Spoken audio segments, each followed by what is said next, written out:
அளவற்ற அருளாளனும் நிகரற்ற அன்புடையோனுமாகிய அல்லாஹுவின் திருப்பெயரால் துவங்குகின்றேன்.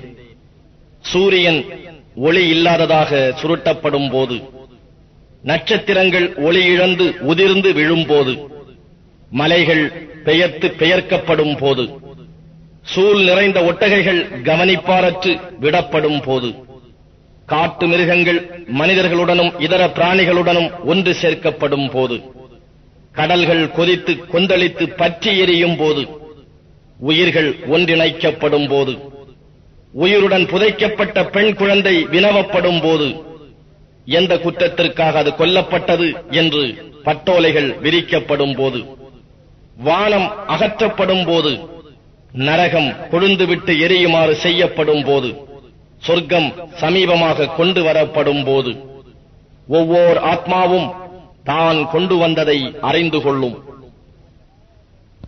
எனவே பின்னே விலகிச் செல்பவை கிரகங்களின் மீது சத்தியமாக, முன் சென்று கொண்டிருப்பவை மறைபவை மீதும், பின்வாங்கிச் செல்லும் இரவின் மீதும், மூச்சு விட்டுக் கொண்டெழும் வைகரையின் மீதும் சத்தியமாக, நிச்சயமாக இக்குர்ஆன் மிகவும் கண்ணியமிக்க ஒரு தூதுவர் ஜிப்ரீல் மூலம் வந்த சொல்லாகும்.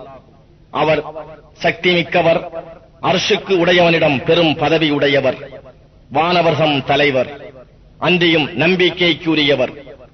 மேலும் உங்கள் தோழர் பைத்தியக்காரர் அல்லர். அவர் திட்டமாக அவரை ஜிப்ரீலை தெளிவான அடிவானத்தில் கண்டார். மேலும் அவர் மறைவான செய்திகளை கூறுவதில் உலோபத்தனம் செய்பவர் அல்லர்.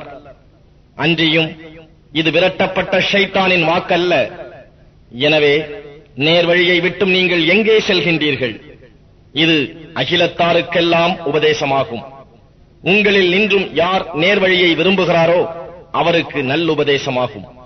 ஆயினும் அகிலங்களுக்கெல்லாம் ரப்பாகிய அல்லாஹ் நாடினால் அன்றி நீங்கள் நல்லுபதேசம் பெற நாடமாட்டீர்கள்.